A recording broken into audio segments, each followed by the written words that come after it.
Assalamualaikum warahmatullahi wabarakatuh. Di sini kami dari kelompok 2 akan memberikan penjelasan terkait sistem ekonomi campuran negara India dan juga negara Filipina. Kelompok kami yaitu Gevira Fortuna Dewi, Hadi Fitranto, Larasati Dewinta, Lia Amelia, Listame Ristariana, dan Muhammad Kakak Akbar Zain. Nah, yang pertama kami akan menjelaskan terkait sistem ekonomi campuran negara India terlebih dahulu. Untuk yang bersangkutan bisa langsung menjelaskan. Perencanaan ekonomi campuran negara India. Perencanaan di India diwujudkan dengan ekonomi berbasis pendidikan atau knowledge-based economy. Pemerintah India percaya bahwa pendidikan adalah cara terbaik untuk meningkatkan performa ekonomi di India. Dengan demikian, maka kualitas sumber daya manusia di India akan meningkat. Jika sumber daya manusia di India berkualitas tinggi, maka India akan dapat mengatasi defisit human capital yang disebabkan oleh fenomena brain drain. Atau pada akhirnya, perencanaan pembangunan yang ada di India juga salah satunya dengan menitik beratkan kepada pembangunan sumber daya manusia, melalui pembangunan berbagai universitas yang berkualitas yang mampu menghasilkan berbagai lulusan insinyur terbaik yang dapat bersaing dengan insinyur negara maju lainnya. Hal ini terbukti dengan berbagai perusahaan internasional seperti IBM, General Electric, dan Microsoft yang masing-masing menginvestasikan miliaran USD dan memperkerjakan puluhan ribu orang India untuk bekerja pada mereka di India. Bahkan, Bangalore, salah satu kota yang ada di India, kini menjadi salah satu pusat industri IT dunia. Berbagai bidang yang terus bergeliat seperti industri dan teknologi film, juga farmasi semakin menunjukkan India di mata internasional. Negara dengan jumlah penduduk terpadat nomor 2 di dunia ini semakin melangkah maju di Asia. Pengendalian ekonomi campuran negara India. Ekonomi India adalah ekonomi terbesar ke-9 di dunia berdasarkan produk domestik bruto dan yang terbesar ketiga berdasarkan keseimbangan kemampuan berbelanja. Negara tersebut adalah anggota G20 dan juga anggota BRICS. Pada tahun 2011, PDB PPP per kapita India tercatat di Dana Moneter Internasional sebesar 3.703 US dollar, yang membuatnya menduduki peringkat 127 di dunia. India menganut sistem ekonomi campuran namun memiliki kecondongan pada paham sosialis. Sangat tingginya campur tangan pemerintah dalam perekonomian disebabkan fokus berlebihan pada pemerataan pendapatan dan kesejahteraan publik. Hal tersebut mulai tahun 1950-an pasca kemerdekaan India, sehingga kreativitas individu masyarakat sangat kecil bahkan mati yang menjadikan mereka sulit untuk maju. Karena banyak hal yang diatur dan dikendalikan oleh pemerintah, tahun 1997 India mulai menampakkan pertumbuhan ekonomi yang baik dan terjadi penurunan angka kemiskinan masyarakat. Faktor penyumbang terbesar dalam perkembangan perekonomian tersebut adalah sektor pariwisata bangunan Taj Mahal. Lalu ada industri otomotif juga tak ketinggalan menyokong perekonomian negara India. Selain itu ada TVS Motor yang merupakan produsen kendaraan bermotor roda 2 dan masuk ke dalam jajaran 10 terbesar di dunia. Dan dua hal tersebut sektor penyumbang lain adalah pertambangan serta tekstil.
Assalamualaikum warahmatullahi wabarakatuh. Perkenalkan, nama saya Larasati.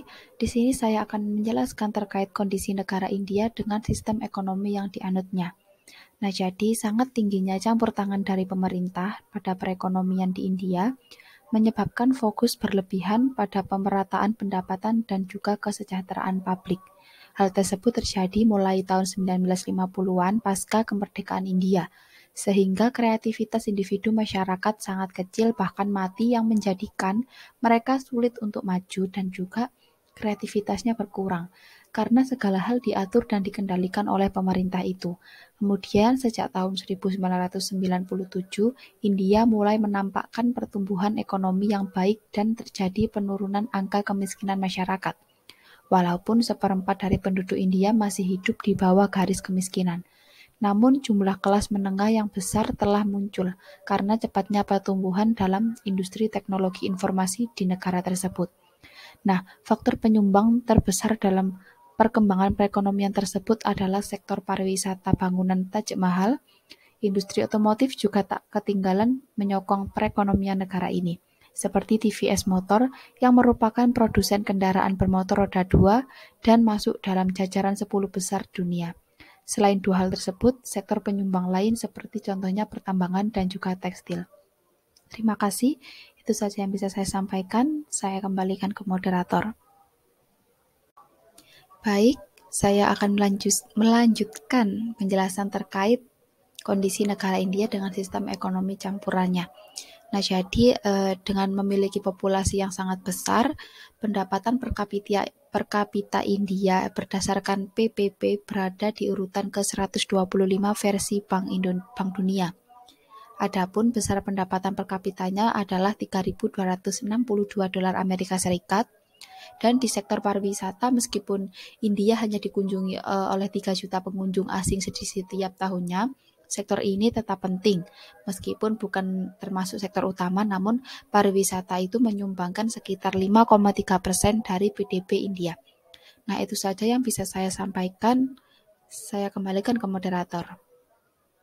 Assalamualaikum warahmatullahi wabarakatuh. Saya Lia Amelia. Di sini saya akan menjelaskan tentang bagaimana keberhasilan negara India dengan sistem ekonomi campuran. Ekonomi India dulunya banyak tergantung dari pertanian, namun sekarang ini hanya menyumbang kurang dari 25% dari PDB.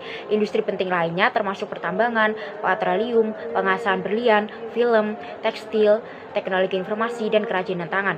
Nah, kebanyakan daerah industri India ini berpusat di kota-kota utamanya. Tahun-tahun belakangan ini, India telah muncul sebagai salah satu pemain terbesar dalam perangkat lunak dan bisnis proses outsourcing dengan pendapatan sekitar 17,2 miliar dolar Amerika Serikat pada tahun 2000 sampai 2005. Nah, dan ada juga banyak industri skala kecil yang menyediakan lapangan kerja yang stabil bagi penduduk di kota kecil dan pedesaan. Selanjutnya saya akan menjelaskan kembali tentang keberhasilan negara India dengan sistem ekonomi campurannya. Kebijakan-kebijakan pemerintah itu membawa efek dramatis bagi perekonomian India. Perekonomiannya itu berkembang pesat, turunnya inflasi, terbukanya lapangan kerja yang luas, hutang terbayar, serta cadangan devisa yang cukup banyak. Aset India sendiri itu meliputi sekelompok besar insinyur, ilmuwan, operator pusat layanan, akuntan, analisis keuangan, teknisi medis, dan profesi lainnya. Berketerampilan tinggi dan fasih berbahasa Inggris juga merupakan faktor pendorong majunya perekonomian India. Saat ini, India adalah sebagai negara dengan pertumbuhan ekonomi tercepat kedua di dunia setelah Cina. Pertumbuhan ekonomi India begitu pesat dan semakin meningkatnya pendapatan per kapita penduduknya menyebabkan munculnya kelas menengah baru yang diperkirakan mencapai angka di atas 300 juta penduduk. Nah, hal ini diikuti dengan pola konsumsi masyarakat India yang meningkat pula. Sejarah perkembangan ekonomi India. India mulai liberalisasi ekonomi setelah tahun 1989 Masehi. Sistem ekonomi India ini mulai mengurangi peraturan yang tidak perlu. Selain itu, paham proteksionisme juga mulai ditinggalkan. Perubahan tersebut telah menjadikan India sebagai salah satu kekuatan ekonomi global di Asia dan dunia. Perekonomian Asia dipengaruhi oleh persaingan ekonomi antara India dan Cina. India juga mulai bersaing dalam skala global bersama Eropa, Amerika Serikat, dan Jepang. Perekonomian India membuat persaingan ekonomi global diikuti oleh lebih dari 2 miliar orang. Perkembangan pesat ini merupakan efek dari inovasi teknologi di bidang komunikasi dan logistik. Sistem komunikasi di India telah menjadi sistem komunikasi internasional yang menghubungkan sistem komunikasi dari berbagai negara di dunia. Sistem komunikasi ini dibuat dengan biaya operasional yang rendah dan mempermudahkan berbagai kegiatan administrasi bisnis. Di bidang logistik, India mampu menempatkan berbagai suku cadang produk di berbagai negara. Penggunaan pesawat terbang di tempat kapal telah menjadi penyebab biaya yang lebih rendah dan peningkatan ekonomi di India. Selain itu, India membangun kota-kota khusus di bidang-bidang tertentu. Bengaluru dapat menggantikan Paris dalam pengembangan perangkat lunak, sedangkan Praha dapat menggantikan London dalam administrasi bisnis.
Menempati urutan kedua sebagai negara terpadat di dunia, India menggunakan sistem ekonomi campuran yang tidak selalu berpusat pada pemerintahan, agar kreativitas individu pengusaha kecil tidak hilang bahkan mati. Hal tersebut terbukti berhasil saat ini. India menjadikan negara sebagai salah satu kekuatan ekonomi global di Asia dan dunia. India juga mulai bersaing dalam skala global bersama Eropa, Amerika Serikat, dan Jepang. Baik, selanjutnya yaitu penjelasan terkait sistem ekonomi campuran di negara Filipina. Untuk teman-teman, dipersilahkan. Perencanaan ekonomi campuran Filipina. Ekonomi Filipina merupakan keempat terbesar di Asia Tenggara dan ke-36 di dunia berdasarkan PDB. Filipina menganut sistem ekonomi campuran dengan industri utama bergerak pada bidang pengolahan makanan, tekstil, elektronik, dan otomotif. Pusat industri umumnya berada di daerah Metro Manila dan Metro Cebu. Agrikultur masih memegang peranan penting dalam perkembangan ekonomi di Filipina. Amerika Serikat dan Jepang telah menjadi mitra ekspor utama dari negara Filipina. Selain itu, RRC, Singapura, Hong Kong, Korea Selatan, dan Jerman juga menjadi mitra ekspor terbesar Filipina. Sebagian besar ekspor berupa barang komponen elektronik dan semikonduktor.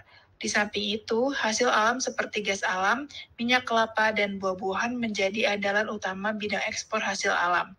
Filipina bergabung dalam beberapa forum ekonomi internasional, yaitu seperti ASEAN, WTO, dan APEC. Hal inilah menjadi sektor utama penyumbang terbesar terhadap GDP negara, yakni dari segi sektor agri-food.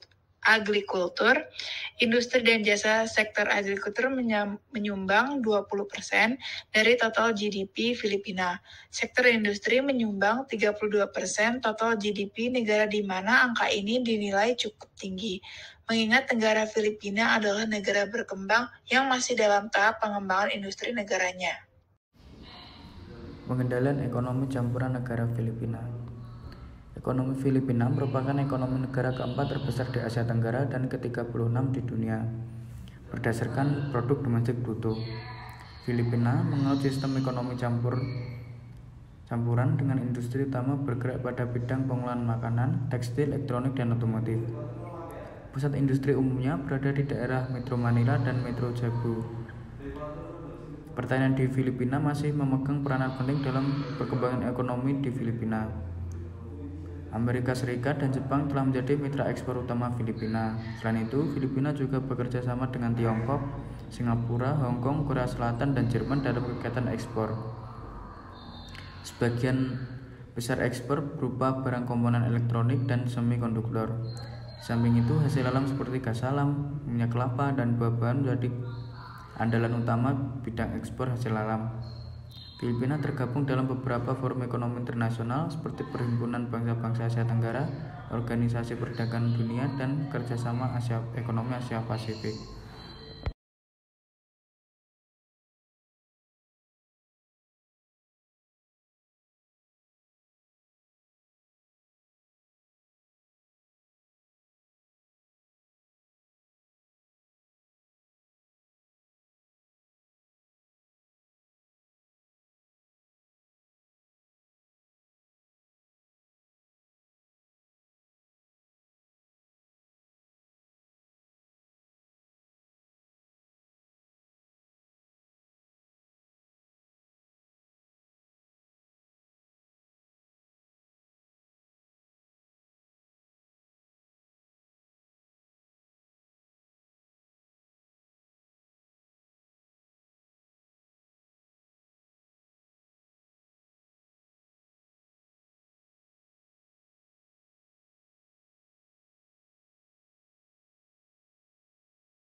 Baik, Assalamualaikum warahmatullahi wabarakatuh. Saya Larasati di sini akan menjelaskan terkait kondisi negara Filipina dengan sistem ekonomi campuran yang dianutnya. Nah, jadi Filipina menganut sistem ekonomi campuran ini dengan industri utamanya bergerak pada bidang pengolahan makanan, tekstil, elektronik, dan juga otomotif. Pusat industri umumnya berada di daerah Metro Manila dan Metro Cebu. Pertanian masih memegang peranan penting dalam perkembangan ekonomi di Filipina. Amerika Serikat dan Jepang telah menjadi mitra ekspor untuk Filipina, menjadi mitra ekspor utama dari Filipina. Selain itu, Filipina juga bekerja sama dengan Tiongkok, Singapura, Hong Kong, Korea Selatan, dan Jerman dalam kegiatan ekspor. Sebagian besar ekspor berupa barang komponen elektronik dan semikonduktor. Di samping itu, hasil alam seperti gas alam, minyak kelapa, dan buah-buahan menjadi andalan utama bidang ekspor hasil alam di Filipina ini. Nah, di sini saya akan melanjutkan penjelasan terkait kondisi negara Filipina dengan sistem ekonomi yang dianutnya.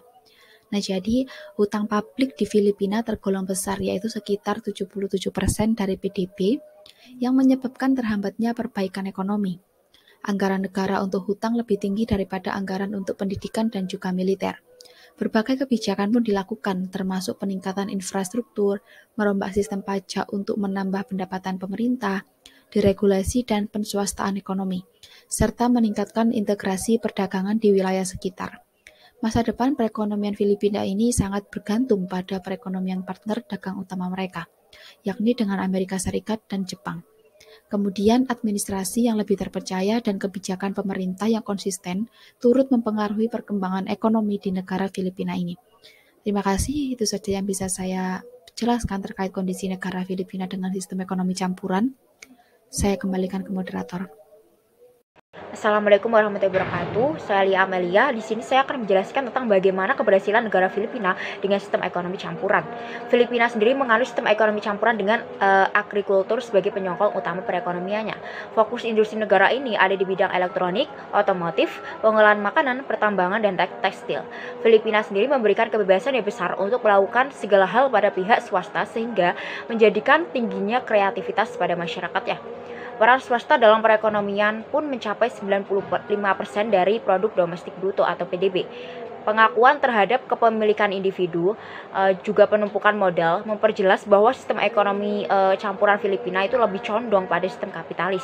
Prinsip keadilan sistem kapitalis yaitu setiap orang menerima imbalan berdasarkan prestasi kerjanya, memberikan pengaruh besar pada motivasi individu masyarakatnya untuk maju dan berkembang. Baik, untuk selanjutnya saya akan menjelaskan kembali tentang bagaimana keberhasilan negara Filipina dengan sistem ekonomi campuran. Ekonomi Filipina sendiri terkenal dengan pertanian pada bukitnya. Namun, secara umum, ekonomi Filipina digerakkan dari campuran sektor pertanian, industri ringan, dan jasa pendukung. Upaya untuk meningkatkan pertumbuhan ekonomi dilakukan melalui strategi peningkatan infrastruktur, merombak sistem pajak untuk menambah pendapatan pemerintah, juga deregulasi dan penswastaan ekonomi, dan meningkatkan integrasi perdagangan di wilayah sekitar. Prospek masa depan sangat tergantung dari performa ekonomi dari dua partner dagang utama, yaitu Amerika Serikat dan Jepang. Administrasi birokrasi yang lebih terpercaya dan kebijakan pemerintah yang konsisten. Sejarah perkembangan ekonomi Filipina. Filipina terkenal dengan pertanian padi bukit yang diperkenalkan sekitar 2000 tahun yang lalu oleh suku Batak. Sawah bukit terletak di lereng Bukit Banawe dan Sagada di Provinsi Ifugao dan terletak di ketinggian 5.000 kaki di atas permukaan laut. Ini mencakup area seluas 4.000 mil persegi dan dibudidayakan secara tradisional tanpa menggunakan pupuk. Itu dinyatakan sebagai warisan dunia oleh UNESCO. Pada tahun 1998, ekonomi Filipina, campuran pertanian, industri ringan, dan layanan pendukung mengalami kemunduran sebagai akibat dari krisis keuangan Asia dan cuaca yang buruk. Pertumbuhan turun menjadi 0,6% pada tahun 1998 dari 5% pada tahun 1997, tetapi kembali menjadi sekitar 3% pada tahun 1999 dan 4% pada tahun 2000. Pemerintah telah berjanji untuk terus mereformasi ekonominya untuk membantu Filipina mengimbangi perkembangan industri Asia Timur. Utang besar sekitar 77% dari PDB menghambat perbaikan situasi ekonomi. Alokasi dana untuk utang lebih tinggi dari Kementerian Pendidikan dan Gabungan Militer. Strategi yang dilakukan antara lain pembenahan infrastruktur, pembenahan sistem perpajakan untuk meningkatkan penerimaan pemerintah, serta deregulasi dan privatisasi perekonomian, serta meningkatkan integrasi perdagangan di wilayah sekitarnya. Prospek ke depan sangat tergantung pada kinerja ekonomi dua mitra dagang utama, Amerika Serikat dan Jepang, dan administrasi yang lebih terpercaya dan kebijakan pemerintah yang konsisten.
sebagai negara bekas jajahan Amerika Serikat yang menganut sistem ekonomi kapitalis, Filipina lebih memilih menggunakan ekonomi campuran. Meski begitu, negara Amerika dan Jepang masih menjadi mitra utama negara Filipina hingga saat ini.